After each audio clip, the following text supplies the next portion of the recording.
عزیز سامعین حضرات،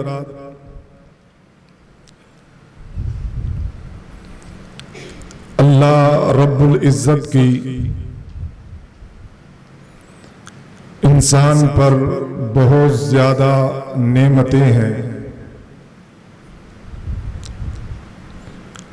اور ان نعمتوں میں ایک عظیم نعمت دین اسلام ہے۔ اگر کسی بندے کو اسلام جیسی نعمت مل جائے اور وہ اس کا قدردان بن جائے تو اس سے بڑا خوش نصیب کوئی نہیں ہو سکتا۔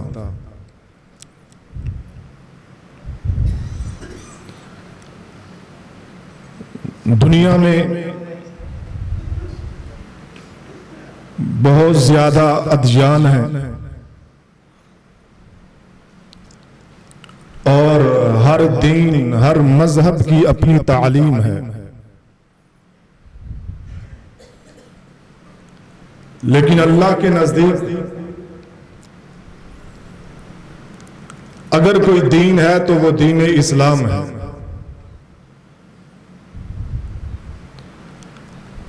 اور یہی وہ دین ہے جس کے بارے میں اللہ رب العزت نے فرمایا، یا ایھا الذین آمنوا ادخلوا فی السلم کافۃ، اے ایمان والو اسلام میں پورے کے پورے داخل ہو جاؤ۔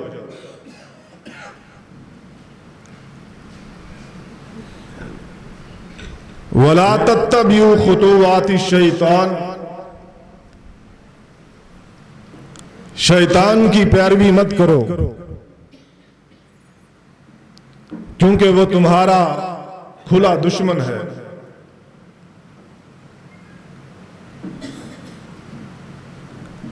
اللہ کے نزدیک دین اسلام ہے، اور اسی دین کو اختیار کرنے کا رب تعالی نے حکم دیا، اور اختیار اپنی مرضی کے مطابق نہیں کرنا کہ اسلام کا کوئی سا حکم میری طبیعت کے مطابق ہو، میری فطرت کے مطابق ہو،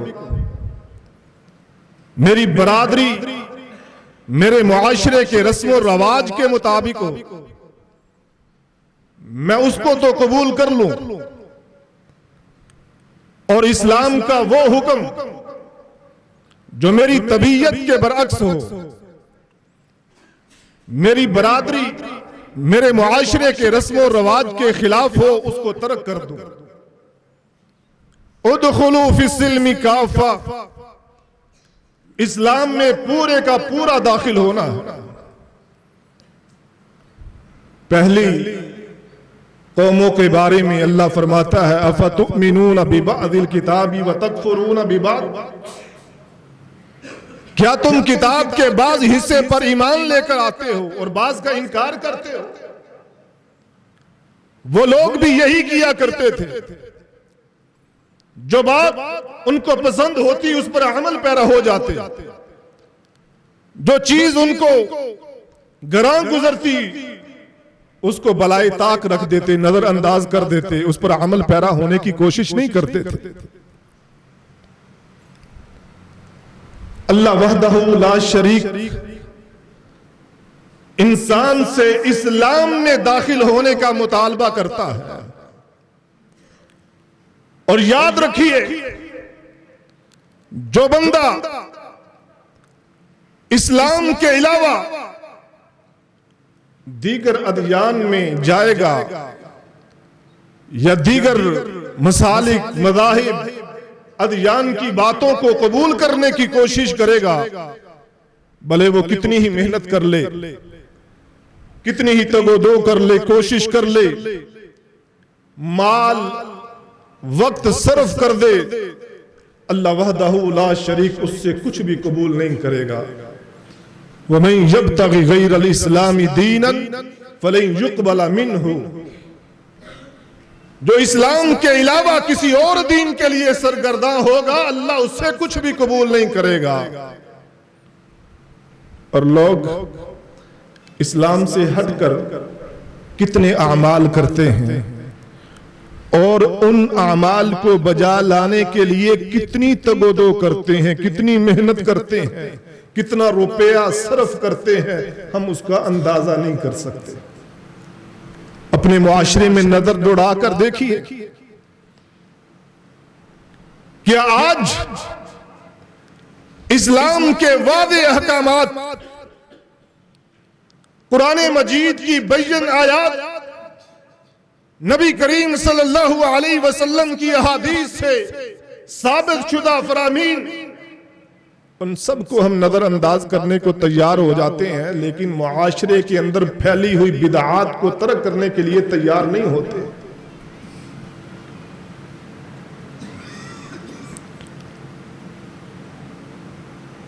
اور ان بدعات پر عمل پیرا ہونے کے لیے جتنی بھی محنت کر لو, اللہ وحدہ لا شریک بندے سے کچھ بھی قبول نہیں کرے گا. اور آخرت میں وہ لوگ خسارہ پانے والے ہوں گے. اور آخرت کا خسارہ کوئی چھوٹا خسارہ نہیں ہوگا. دنیا میں اگر بندہ کوئی کاروبار کرتا ہے, تجارت کرتا ہے, لین دین کا معاملہ کرتا ہے, اسے خسارہ ہو جائے, گھاٹا پڑ جائے, وہ کسی اور وقت پورا ہو جاتا ہے. لیکن آخرت کا خسارہ وہ پورا نہیں ہو سکتا, کیونکہ آخرت کی کامیابی جنت ہے اور آخرت کا خسارہ جہنم. اللہ ہم سب کو جہنم سے محفوظ رکھے. آج ہم لوگ ہر چیز کو سمجھ لیتے ہیں اور ہر چیز کو سمجھنے کے لیے پوری کوشش کرتے ہیں, لیکن اگر ہماری سمجھ میں کوئی چیز نہیں آتی تو نعوذ باللہ من ذالک دین اسلام نہیں آتا. اگر ہم تگودو نہیں کرتے, محنت نہیں کرتے تو دین اسلام کو سیکھنے کے لیے نہیں کرتے. قرآن مجید ہمارے گھروں میں پڑا ہوا ہے, نبی کریم صلی اللہ علیہ وسلم کی احادیث کتابوں کی صورت میں ہمارے گھروں کی زینت بنی ہوئی ہے. نہ کبھی قرآن مجید کو کھول کر دیکھا, نہ کبھی نبی کریم صلی اللہ علیہ وسلم کی سیرت کا مطالعہ کیا, اور اس کا نتیجہ یہ ہوا انسان گمراہیوں کے اندر گرتا ہی چلا گیا. اور یہ وہ گمراہیاں ہیں جو خرافات, اختراعات, بدعات پر مبنی ہے, بد عقیدگی کے اوپر مبنی ہے. انسان نے اسلام کی قدر ہی نہیں کی, اسلام کو جاننے کی کوشش ہی نہیں کی, یہ اس نے سمجھنے کی کوشش ہی نہیں کی کہ یہ کتنی عظیم نعمت ہے جس کو ہم بھولے ہوئے ہیں, نظر انداز کیے ہوئے ہیں. اس سے بڑھ کر کیا بات ہو سکتی ہے کہ وَرَضِيتُ لَكُمُ الْإِسْلَامَ دِينًا, میرا رب کہتا ہے تمہارے لیے دین اسلام کو پسند کیا ہے. میرا رب یہ کہتا ہے الْيَوْمَ أَكْمَلْتُ لَكُمْ دِينَكُمْ وَأَتْمَمْتُ عَلَيْكُمْ نِعْمَتِي, کہ میں نے اپنی نعمت تم پر پوری کر دی ہے. آج کے دن میں نے دین کو مکمل کر دیا ہے. تمہیں ادھر ادھر بھٹکنے کی ضرورت نہیں پڑے گی, کسی اور کی چوکھٹ پہ جھکنے کی ضرورت نہیں پڑے گی. تم جب رب کا قرآن کھولو گے تمہیں دین سمجھ آ جائے گا. جب تم نبی کریم صلی اللہ علیہ وسلم کے فرامین پڑھو گے تمہیں دین سمجھ آ جائے گا. اور اللہ وحدہ لا شریک نے تو دین بڑے بہترین انداز کے ساتھ سمجھایا ہے. جبریل امین علیہ السلام انسانی شکل میں نبی کریم صلی اللہ علیہ وسلم کی خدمت میں حاضر ہوتے ہیں. آ کر عرض کرتے ہیں مل اسلام، اے اللہ کے رسول اسلام کیا ہے؟ یہ امت کو سبق دینا تھا، لوگوں کو بتانا تھا کہ جو نعمت اللہ نے پوری کی ہے وہ اسلام ہے کیا. فرمایا ان تعبد اللہ، یہ کہ تم اللہ کی عبادت کرو. یاد رکھو نبی کریم صلی اللہ علیہ وسلم کے ذریعے سے اللہ وحدہ لا شریک لوگوں کو اسلام کی تعلیمات دے رہے ہیں. اور اسلام کی تعلیمات کیا ہے کہ تم نے اللہ کی عبادت کرنی ہے، اللہ کے ساتھ کسی کو شریک نہیں کرنا. تمہارا ماتھا، تمہاری جبین اگر جھکے تو اللہ کے آگے جھکے، رکوع سجدہ ہو اللہ کے سامنے ہو، تمہارے ہاتھ اٹھے، تمہارا دامن پھیلے اللہ کے سامنے پھیلے. اگر تم کسی کو حاجت روا مانو، مشکل کشا سمجھو، اللہ کی ذات کو سمجھو. اللہ کے علاوہ تم کسی کو بھی نہ مشکل کشا سمجھو، نہ حاجت روا سمجھو، نہ داتا دستگیر. اللہ ہی کے لیے تمہارا ایمان ہو اور اللہ وحدہ لا شریک کو مختار کل جانو. انت عبد اللہ.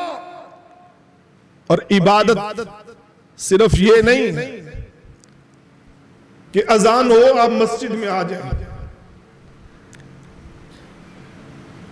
دین کے ساتھ ہر جڑی ہوئی چیز عبادت ہے. تم دعا کرتے ہو یہ بھی عبادت ہے. اور اگر دعا کسی اور کے آستانے پہ جا کے کرتے ہو تو اس دعا میں شرک کی آمیزش کر لیتے ہو. تم اپنی زبان سے ذکر اذکار کرتے ہو یہ بھی عبادت ہے. اور اگر تمہاری زبان پر رب تعالی کے ذکر کے علاوہ کسی اور کا ذکر آ جاتا ہے، کسی اور کو تم مشکل میں پکارنا شروع کر دیتے ہو، حاجت روائی کے لیے کسی کے در پہ جا کے جھک جاتے ہو تو اس عبادت میں تم شرک کر جاتے ہو. نبی کریم صلی اللہ علیہ وسلم سے پوچھا گیا اللہ کے رسول اسلام کیا ہے؟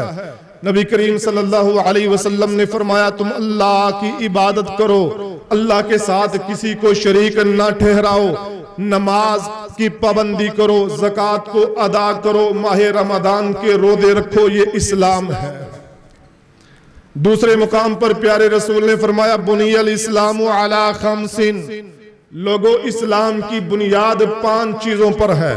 یعنی اگر اسلام کو جاننا ہے، اسلام کو پہچاننا ہے اور یہ دیکھنا ہے کہ میں کس قدر اسلام میں داخل ہو چکا ہوں اور اسلام سے میں کتنا باہر ہوں، تو پھر یہ دیکھ لو اسلام کی بنیاد 5 چیزوں پر ہے. سب سے پہلے اس بات کی گواہی دینا کہ اللہ کے علاوہ کوئی الہ نہیں ہے، اللہ کے علاوہ کوئی معبود نہیں ہے، اللہ کے علاوہ کوئی ذات ایسی نہیں جس کے آگے جھکا جا سکے، اللہ کے علاوہ کوئی ذات ایسی نہیں جس کے آگے سجدہ کیا جا سکے، اللہ کے علاوہ کوئی ذات ایسی نہیں جس کے سامنے دامن پھیلایا جا سکے، اللہ کے علاوہ کوئی ذات ایسی نہیں جس سے اولاد طلب کی جا سکے، اللہ کے علاوہ کوئی ذات ایسی نہیں جس سے مال طلب کیا جا سکے، اللہ کے علاوہ کوئی ذات ایسی نہیں جس سے اقتدار طلب کیا جا سکے، اللہ کے علاوہ کوئی ذات ایسی نہیں جس سے عزتوں کو مانگا جا سکے. وَتُعِزُّ مَن تَشَاءُ وَتُذِلُّ مَن تَشَاءُ بِيَدِكَ الْخَيْرُ. عزتیں دینے والا بھی اللہ ہے، ذلتوں سے ہمکنار کرنے والا اللہ ہے، اقتدار دینے والا اللہ ہے، اقتدار چھیننے والا اللہ ہے. لوگوں اس بات کی گواہی جب دیتے ہو کہ اللہ کے علاوہ کوئی الہ نہیں تو اس میں یہ ساری باتوں کا اقرار ہو جاتا ہے. اور دوسری بات کیا ہے کہ میں گواہی دیتا ہوں محمد صلی اللہ علیہ وسلم اللہ کے رسول ہیں. یعنی دو چیزیں، ایک اللہ کی توحید، دوسری رسول کی رسالت۔ اللہ کی توحید میں شرک نہیں ہونا چاہیے۔ کیوں کہ اگر ہم زندگی میں شرک کر بیٹھے اور پھر توبہ نہ کی، یاد رکھو وَمَن يُشْرِكْ بِاللَّهِ فَقَدْ حَرَّمَ اللَّهُ عَلَيْهِ الْجَنَّةَ، اللہ اس بندے پہ جنت کو حرام قرار دیتا ہے جو اللہ کے ساتھ شرک کرتا ہے۔ إِنَّ اللَّهَ لَا يَغْفِرُ أَن يُشْرَكَ بِهِ وَيَغْفِرُ مَا دُونَ ذَلِكَ لِمَن يَشَاءُ، اللہ ہر گناہ معاف کرنے پر قادر ہے اور جب چاہتا ہے معاف کر دیتا ہے۔ لیکن اگر کوئی بندہ دنیا سے اس حال میں گیا کہ وہ شرک کرتا تھا، اللہ کے حضور اس نے توبہ نہیں کی، شرک کی حالت میں مر گیا، اللہ ایسے بندے کو کبھی بھی معاف نہیں کرے گا۔ اور رسول اللہ صلی اللہ علیہ وسلم کی رسالت کی گواہی دینے کا مطلب کیا ہے؟ کہ میں یہ گواہی دوں کہ اللہ کہ رسول محمد صلی اللہ علیہ وسلم ہے اور پھر اپنی منمانی کرتا پھروں۔ میں اس بات کی گواہی دوں کہ محمد صلی اللہ علیہ وسلم اللہ کے رسول ہیں اور پھر اپنی خواہش کی پیروی کرتا رہوں، اپنی برادری کے پیچھے چلتا رہوں، رسم و رواج کو اختیار کیے رکھوں، نبی کی سیرت کو، نبی کی حدیث کو، نبی کی سنت کو نظر انداز کر دوں۔ یہ گواہی میں کھوٹ ہے، یہ سچی گواہی نہیں۔ جو بندہ سچی گواہی دیتا ہے پھر جب نبی کی حدیث آ جاتی ہے تو سمینا و اطعنا کہتا ہے، اس کا ایک ایک قدم جب بھی اٹھتا ہے تو وہ بخوبی غور کرتا ہے کہیں میں نبی کریم صلی اللہ علیہ وسلم کی خلاف ورزی تو نہیں کر رہا۔ اور جب اس کے سامنے کوئی سنت کی بات آتی ہے، کوئی حدیث کی بات آتی ہے تو پھر وہ یہ نہیں کہتا جی میں مانتا ہوں حدیث صحیح ہے لیکن چونکہ میرا تعلق فلاں کے ساتھ ہے تو میں تو انہی کا مقلد ہوں، انہی کی بات کو ماننے والا ہوں، میں ان کو فالو کرتا ہوں۔ نعوذ باللہ من ذالک۔ رسول اللہ صلی اللہ علیہ وسلم کے مبعوث ہو جانے کے بعد دنیا کی کوئی ہستی ایسی نہیں جس کو فالو کیا جا سکے اور نبی کے مقابلے میں فالو کیا جائے۔ بندہ کہے الحق والانصاف، حق بھی یہ ہے، انصاف بھی یہ ہے، لیکن ہم فلاں کے مقلد ہیں، فلاں کو ماننے والے ہیں، فلاں کے ہاتھ پہ ہم نے بیعت کی ہوئی ہے۔ نہیں بھائیو، اس بات کو دوبارہ غور سے سماعت کیجئے اور اس کلمے میں تدبر کیجئے، تفکر کیجئے کہ میں نے تو یہ گواہی دی تھی اشہد واللہ الہ الا اللہ، میں گواہی دیتا ہوں اللہ کے علاوہ کوئی الہ نہیں۔ میں نے دوسرے معنی میں یہ کہا تھا میری یہ جبین جھکے گی تو اللہ تیری ذات تیرے سامنے تیرے حضور جھکے گی، تیرے علاوہ کسی اور کی آگے نہیں جھکے گی۔ اور جب میں نے یہ کہا تھا کہ اشہد ان محمد رسول اللہ، کہ میں گواہی دیتا ہوں محمد صلی اللہ علیہ وسلم اللہ کے رسول ہیں، تو میں نے یہ عزم کر لیا تھا نبی کے مقابلے میں دنیا کا کوئی ولی آ جائے، نبی کے مقابلے میں کتنا ہی عظیم امام کیوں نہ آ جائے، اگر اس کی بات نبی کے مقابلے میں ہوگی میں اس کی بات کو رد کر دوں گا، پیارے حبیب کی بات کو رد نہیں کروں گا۔ آج ضرورت اس امر کی ہے کہ ہم اسلام کو سمجھیں اور اسلام کی بنیاد جس چیز پر قائم ہے اس پر ہم پوری محنت کے ساتھ تن من سب قربان کر دیں، یعنی اللہ کی توحید پہ آنچ نہ آئے، ہماری قربانی ہوتی ہے ہو جائے، رسول اللہ صلی اللہ علیہ وسلم کی رسالت پہ کوئی آنچ نہ آئے، ہماری قربانی ہوتی ہے ہو جائے۔ اس کے بعد کیا ہے؟ نماز کو قائم کرنا۔ یہ ایک ایسا فریضہ ہے کہ صحابہ اکرام رضی اللہ عنہم اجمعین اگر کسی چیز کو کفر سمجھتے تھے تو نماز چھوڑنے کو سمجھتے تھے۔ دیکھیے صحیح بخاری کی حدیث، سیدنا عمر بن خطاب رضی اللہ تعالی عنہ جب ان پر وار کیا گیا خنجر کے ساتھ، ایسا وار تھا کہ سیدنا عمر بن خطاب رضی اللہ تعالی عنہ کی انتڑیاں باہر آ گئی۔ اگر کوئی چیز پلائی جاتی نبیذ وغیرہ، وہ آپ کے جسم مبارک میں ٹھہرتی نہیں تھی، چونکہ انتڑیاں باہر نکلی تھی، وہ بھی باہر نکل۔ حالت ایسی ہے، خون نکل چکا، پریشانی بڑی زیادہ۔ ایسی حالت میں جب ان کو نماز کے لیے بیدار کیا جاتا ہے کہ امیر المؤمنین نماز کا وقت ہو گیا، فوری طور پہ کیا کہتے ہیں؟ نعم ولا حظ فی الاسلام، کیوں نہیں، بالکل نماز پڑھنی ہے، کیونکہ جو نماز نہیں پڑھتا اس کا اسلام میں کوئی حصہ نہیں ہے۔ اسلام کے دعوے دار ہو، اپنے آپ کو مسلمان کہتے ہو، اور جب اللہ اکبر کی صدا لگتی ہے، حی علی الصلاۃ کی صدا لگتی ہے، حی علی الفلاح کی صدا لگتی ہے، اپنے کام میں مگن رہتے ہو، اپنی دکانداری کو عزیز رکھتے ہو، اپنے کاروبار کو مقدم کرتے ہو۔ یہ کیسا اسلام ہے؟ اسلام کی تعلیم ہی عقیدہ توحید کے بعد نماز سے شروع ہوتی ہے، اور جس کی نماز نہیں اس کا کوئی اسلام نہیں۔ میں دیکھ لوں کہ کہیں میری توحید میں ملاوٹ تو نہیں، کہیں میں رسول اللہ صلی اللہ علیہ وسلم کو نبی رسول ماننے کے باوجود ان کی تکریم، ان کی تعظیم میں کوئی فرق تو نہیں لاتا۔ اور اس سے بڑھ کر تعظیم اور تکریم میں کیا فرق ہوگا کہ اللہ کے رسول کی حدیث میرے سامنے آ جائے، میں اللہ کے رسول کی حدیث کو چھوڑ دوں اور بعد کے لوگوں کی بات کو ترجیح دے دوں۔ اذان ہوتی ہے، نماز نہیں پڑھتا، ماہ رمضان کے روزے آتے ہیں، روزے نہیں رکھتا، زکوٰۃ واجب ہو چکی ہے، مال دولت نصاب کو پہنچ چکا ہے، نہیں دیتا، حج فرض ہو چکا ہے، نہیں کرتا۔ یہی وہ چیزیں ہیں جن پر اسلام کی عمارت کھڑی ہے۔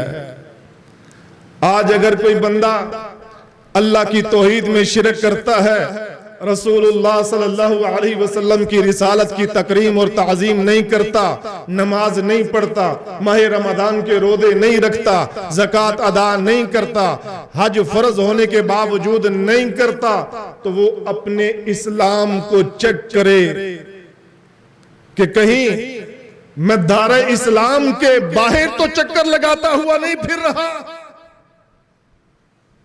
کہیں میں اسلام سے کوسوں دور تو نہیں ہو چکا۔ اور بھائیو یاد رکھو، جو اسلام کو جان لیتا ہے، رب رحیم کو پہچان لیتا ہے، نبی کریم صلی اللہ علیہ وسلم کو پہچان لیتا ہے، پھر اس کی زبان پر یہی کلمہ ہوتا ہے، رضیت باللہ ربا وبالاسلام دینا وبمحمد نبیا۔ میں اللہ کے رب ہونے پہ راضی، میں محمد صلی اللہ علیہ وسلم کے نبی ہونے پہ راضی، اور میں اسلام کے دین ہونے پہ راضی۔ اب نہ میں رب کی نافرمانی کروں گا، نہ نبی کی نافرمانی کروں گا، نہ دار اسلام سے باہر جھانکنے کی کوشش کروں گا۔ اور جو یہ کہے گا اپنی زبان سے، نبی کریم صلی اللہ علیہ وسلم نے فرمایا اللہ پر یہ حق ہے کل قیامت کے دن اس بندے سے راضی ہو جائے جو دنیا میں کہا کرتا تھا رضیت باللہ ربا وبالاسلام دینا وبمحمد نبیا، جو دنیا میں اور زبان کی حد تک نہیں، یعنی رب کو اللہ کو رب مان کے غیروں کے آگے جھک جائے، نماز میں کہتا رہے ایاک نعبد و ایاک نستعین، اور جب باہر اس کو مدد طلب کرنے کی ضرورت پڑے، جب کسی سے سوال کرنے کی ضرورت پڑے، غیر اللہ کے آگے جا کے جھک جائے، غیر اللہ کے نام کی نظر اور نیاز چڑھاوے چڑھاتا رہے۔ یہ تقاضا نہیں ہے رضیت باللہ ربا رضیت باللہ ربا، اس کا تقاضا یہ ہے کہ بندہ اللہ کی توحید پر ڈٹ جائے، قائم ہو جائے، اور پھر وہ کٹ جائے، دنیا سے مٹ جائے، لیکن توحید پر کسی قسم کی آنچ نہ آنے دے۔ ورنہ بھائیوں، آج اگر ہم نے اپنے رب کو نہ پہچانا، اپنے پیارے رسول کو نہ پہچانا، دین اسلام کو نہ جانا، تو پھر مرنا تو ہم سب نے ہے، ایک دن اس دنیا سے جانا ہے، یہ حقیقت ہے۔ اور اس حقیقت کو چودھری، وڈیرا، ملک، سردار، لیڈر، دنیا کے بڑے بڑے بادشاہ سب اس کو تسلیم کرتے ہیں، اس حقیقت سے کسی کو انکار نہیں ہے۔ کل من علیہا فان، ہر ایک نے فنا ہونا ہے، کل نفس ذائقۃ الموت، ہر ایک نے موت کا ذائقہ چکھنا ہے، اور لوگوں کو قبر کے اندر اتارا جائے گا، قبر میں اتارا جائے گا، منکر نکیر آئیں گے، من ربکا من نبیکا ما دینکا۔ جس نے رب کو پہچانا قرآن پڑھ کے، نبی کے فرمان کو پڑھ کے، اور پھر اپنی زندگی کو قرآن و حدیث کے قالب میں ڈھال لیا، پوچھا جائے گا من ربو کا، وہ کہے گا میرا رب اللہ ہے۔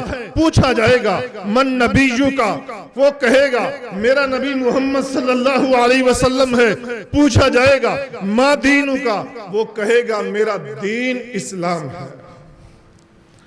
اور جس نے ساری زندگی شرک کی دلدل میں گزاری، توحید کا انکار کرتا رہا، اپنی ایمانداری سے بتلانا، جب پوچھا جائے گا تیرا رب کون ہے، کیا اس کی زبان سے نکلے گا میرا رب اللہ ہے؟ ایسے بندے کی زبان سے نکلے گا لا ادری، میں نہیں جانتا۔ اور دنیا کے مسلمانوں، ایمان کے دعوے داروں، اس سے بڑی بد نصیبی کیا ہوگی کہ جب قبر میں بندے سے پوچھا جائے، بندہ اپنے رب رحیم کو پہچان نہیں سکا، دنیا کے اندر زندگی گزار کے گیا، 40 سال، 45 سال، 50 سال، 60 70 سال، داڑھی کے بال سفید ہو گئے، سر کے بال سفید ہو گئے، کمر جھک گئی، اتنے سالوں کے اندر وہ اپنے رب رحیم کو نہیں پہچان سکا، اتنے سالوں کے اندر وہ رسول اللہ صلی اللہ علیہ وسلم کو نہیں پہچان سکا، اتنے سالوں کے اندر وہ اسلام کی معرفت کو حاصل نہیں کر سکا۔ کیا کہے گا؟ لا ادری، میں نہیں جانتا میرا رب کون ہے، لا ادری میں نہیں جانتا میرا نبی کون ہے، لا ادری میں نہیں جانتا اسلام کیا ہے، میں تو وہی کہا کرتا تھا جو لوگ کہا کرتے تھے، انا اقول ما یقول الناس، میں لوگوں کے پیچھے چلنے والا، میں اماموں کے پیچھے چلنے والا، جو لوگ کہتے تھے، جس راستے پہ لوگ چلاتے تھے، جس طرف لوگ بھاگے جا رہے تھے، ساری دنیا کی دلدادہ تھی، دنیا کے چکر میں چکرا چکی تھی، میں بھی لوگوں کے پیچھے، میں بھی دنیا کے اندر نام کمانا چاہتا تھا، اور اس نام کمانے کے چکر میں میں اپنے رب کو بھول گیا، میں اپنے نبی کو بھول گیا، میں بھول گیا کہ میرا دین کیا ہے، میں من مانی کر کے آیا، جس طرح میرے من میں آیا اس طرح میں کرتا رہا، لا ادری میں نہیں جانتا۔ ابھی موقع ہے بھائیوں، ابھی موقع ہے، اس سے پہلے کہ ہماری آنکھیں بند ہو جائیں، اس سے پہلے ہمارا دھڑکتا ہوا دل دھڑکنا بند کر دے، اس سے پہلے کہ ہمارے ہاتھ حرکت کرتے ہوئے حرکت بند کر دے، اس سے پہلے ہمارے اٹھتے ہوئے قدم جم جائیں، رک جائیں، اس سے پہلے ہمارے نام کا اعلان مساجد سے ہونا شروع ہو جائے، فلاں بندہ اللہ کو پیارا ہو گیا، فلاں بندہ دنیا کو چھوڑ کے چلا گیا، فلاں بندے کا جنازہ فلاں وقت پہ ہوگا، فلاں ٹائم پہ ہوگا، اس سے پہلے ابھی اللہ نے ہمیں موقع دیا ہے، اس موقع سے فائدہ اٹھا لیجئے۔ کہیں ایسا نہ ہو قبر میں جب ڈال دیا جائے تو فرشتے کہیں کہ نہ تم نے پڑھا نہ تم نے سمجھنے کی کوشش کی، اور حقیقت بھی یہی ہے، زندگی بیتتی چلی جا رہی ہے، دن پہ دن گزرتا چلا جا رہا ہے، رات پہ رات گزرتی چلی جا رہی ہے، 10 سال سے 15 سال، 15 سے 20، 30 سال، 40 سال، 50، 60 سال کی عمر گزر گئی۔ اتنے عرصے میں میں نے اسلام کی الف کو بھی نہیں جانا، اتنے عرصے میں محمد صلی اللہ علیہ وسلم کی میم سے بھی میں متعارف نہیں ہو سکا، اتنے عرصے میں میں رب تعالیٰ کو پہچان نہیں سکا، نہ میں نے پڑھا اور نہ میں نے کوئی سوجھ بوجھ حاصل کرنے کی کوشش کی، نہ میں کسی عالم کے سامنے جا کے بیٹھا مجھے بتلاؤ میرا رب کون ہے، مجھے بتلاؤ ہمارا دین ہم سے تقاضا کیا کرتا ہے۔ فرشتے کہیں گے نہ تم نے پڑھا، نہ تم نے سمجھنے کی کوشش کی، اور نتیجہ کیا ہوگا بھائیوں؟ حدیث میں آتا ہے ایسے بندے کے لیے جہنم کی جانب سے دروازہ کھول دیا جائے گا۔ اور بھائی، دنیا کی مصیبت، دنیا کی تکلیف، آپ اگر اللہ کی نشانیوں پہ غور کرنے والے ہیں، ہمارا مسئلہ ہی یہ ہے کہ ہم نے چونکہ اللہ کی نشانیوں پہ غور ہی نہیں کیا، حالانکہ رسول اللہ صلی اللہ علیہ وسلم نے ہمیں اس بارے میں بہت زیادہ تنبیہ فرمائی ہے۔ نبی کریم صلی اللہ علیہ وسلم نے فرمایا آج کی رات مجھ پہ ایک آیت نازل ہوئی ہے، وَيْلٌ لِّمَنْ قَرَأَهَا وَلَمْ يَتَفَكَّرْ فِيهَا، ہلاکت ہے اس بندے کے لیے جو اسے پڑھتا ہے لیکن اس میں غور و فکر نہیں کرتا۔ اکثریت لوگوں کی قرآن نہیں پڑھتی، قرآن نہیں کھولتی، قرآن میں غور و فکر تدبر نہیں کرتی، اور جو کوئی تھوڑا بہت پڑھتے بھی ہیں تو کس لیے؟ آیت الکرسی پڑھنے سے جنات قریب نہیں آتے، آفات میں مبتلا نہیں ہوتا بندہ، اس مقصد کے لیے آیت الکرسی پڑھی جاتی ہے۔ بس مجھے ڈر لگ جاتا ہے، آیت الکرسی پڑھ لو، جنات تنگ کرتے ہیں، آیت الکرسی پڑھ لو، بلائیں آفات میں مبتلا ہونے کا ڈر ہے، آیت الکرسی پڑھ لو۔ اللہ اکبر، کاش ہم نے آیت الکرسی پہ غور کیا ہوتا۔ اللہ لا الہ الا هو الحی القیوم، اللہ لا الہ الا هو الحی القیوم، اللہ لا الہ الا هو الحی القیوم، لا تاخذہ سنۃ ولا نوم، لہ ما فی السماوات وما فی الارض۔ ایک ایک حرف جو ہے وہ انسان کو رونے پہ مجبور کر دیتا ہے، انسان خون کے آنسو روتا ہے کہ ہم نے اپنے رب عظیم کو، رب کریم کو پہچانا نہیں ہے۔ اس کی صفات قرآن میں مذکور ہیں، لیکن ہم نے اسی لیے قرآن تھوڑا بہت جو پڑھا تو اس لیے پڑھا کہ سورہ واقعہ پڑھیں گے تو روزی میں برکت آ جائے گی۔ کسی نے کہا کہ گھریلو حالات بڑے پریشان کن ہیں، مشکلات سے دو چار ہیں، کیا کریں؟ مولوی صاحب نے کہہ دیا سورہ واقعہ پڑھا۔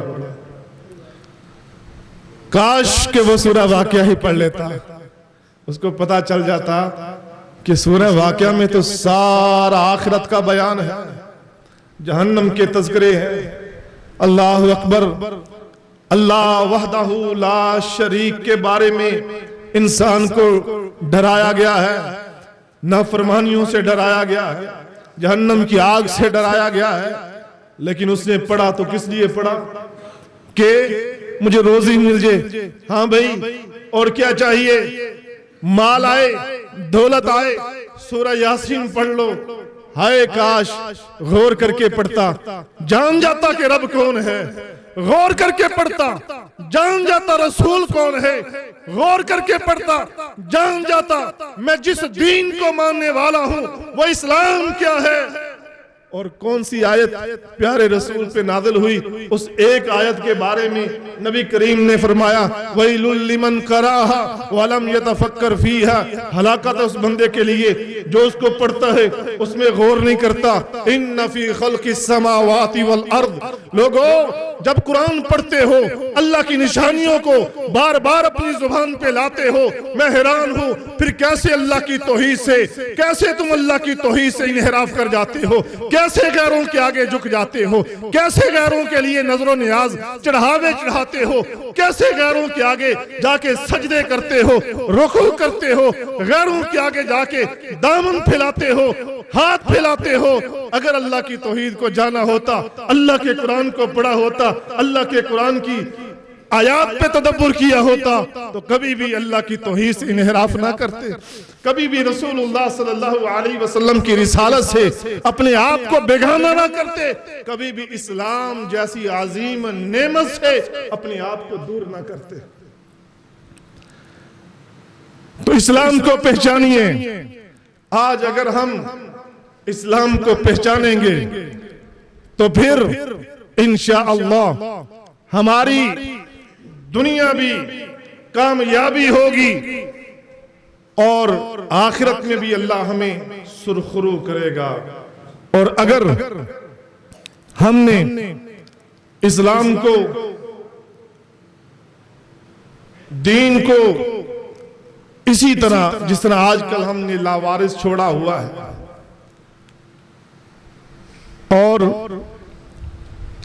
ہم نے یہ سمجھ لیا کہ یہ ملا قسم کے لوگوں کا کام ہے، بس کبھی آپ نے غور کیا کہ میرا باپ فوت ہو جائے، میری ماں فوت ہو جائے، میں مولوی کی ترلے کیوں کرتا ہوں، میں اس کی منتیں کیوں کرتا ہوں کہ آئیے میری ماں کے لیے دعا کر دیجئے۔ جہالت اس قدر ہے، اسلام سے دوری اس قدر ہے کہ بندہ اپنی ماں کے لیے یہ نہیں کہہ سکتا اللہم اغفر لہا ورحمہا، اپنے باپ کے لیے یہ نہیں کہہ سکتا اللہم اغفر لہو ورحمہو، اپنے بھائی کے لیے، اپنی بہن کے لیے دعا نہیں کر سکتا۔ اور جو بندہ اپنے پیاروں کے لیے دعا نہیں کر سکتا وہ اپنے لیے کیسے دعا کرتا ہوگا؟ اہدنا الصراط المستقیم، اللہ ہمیں صراط مستقیم دکھا، اللہ ہمیں صراط مستقیم پر چلا، اللہ ہمیں صراط مستقیم پر قائم اور دائم رکھ، اللہ ہمیں موت آئے تو اس حال میں تو ہم سے راضی ہو، ہم تجھ سے راضی ہو، اور ہم لا الہ الا اللہ اپنی زبان سے بھی کہنے والے ہوں اور لا الہ الا اللہ کی پاسداری بھی کرنے والے ہوں۔ اور یقیناً وہی بندہ یہ دعائیں کر سکتا ہے، راتوں کو اٹھ کے اللہ کے سامنے روئے گا، گڑ گڑائے گا، عاجزی انکساری کا اظہار کرے گا، جس کو اسلام کی قدر ہے، جو رب تعالیٰ کی قدر کرتا ہے۔ لیکن ہمارا حال تو یہ ہے وَمَا قَدَرُ اللَّهَ حَقَّ قَدْرِهِ، ہم نے تو اللہ کی قدر کی نہیں جس طرح اللہ کی قدر کرنے کا حق ہے۔ رسول اللہ صلی اللہ علیہ وسلم جو اپنی امت کے لیے بڑے شفیق ہیں، اپنی امت کے لیے بڑے مہربان ہیں، رؤوف رحیم ہیں، ہم نے تو اپنے فرقوں کی بینٹ نبی کریم صلی اللہ علیہ وسلم کی محبت کو چڑھا دیا، نبی کی بات، نبی کی سیرت، نبی کی حدیث، اس کو ہم نے نظر انداز کر دیا اور اپنے فرقے کو پروموٹ کرنے کے لیے یہ جو سٹیج ہے اللہ کے فضل سے، اس سٹیج سے کبھی بھی آپ کو ہم اپنی ذات کے بارے میں، اپنے بڑوں کے بارے میں یا دنیا کے فرقوں کے بارے میں آپ کو بلاتے ہوئے، آپ کو پکارتے ہوئے نظر نہیں آئیں گے۔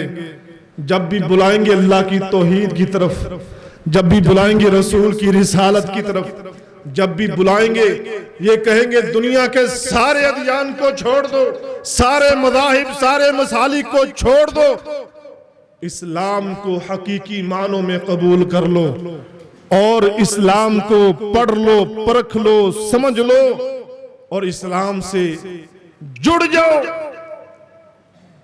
اس کی اگر کڑی ایک طرف سے کھل جائے تو پھر انسان کے ہاتھوں سے ساری کی ساری زنجیر نکل جاتی ہے۔ اس لیے بھائیوں، یہ کوئی میں آپ کو لمبی چوڑی تقریر تو سنا نہیں رہا تھا، صرف لمحہ فکریہ دے رہا تھا، اور اللہ سے دعا بھی کرتا ہوں کہ اللہ جو سنا جو سنایا اللہ ہمارے دلوں میں ہمارے ذہنوں میں نقش کر دے، اور قرآن و حدیث کے مطابق ہمیں اپنی زندگی بنانے کی توفیق عطا فرما۔ وآخر دعوانا ان الحمد للہ رب العالمین۔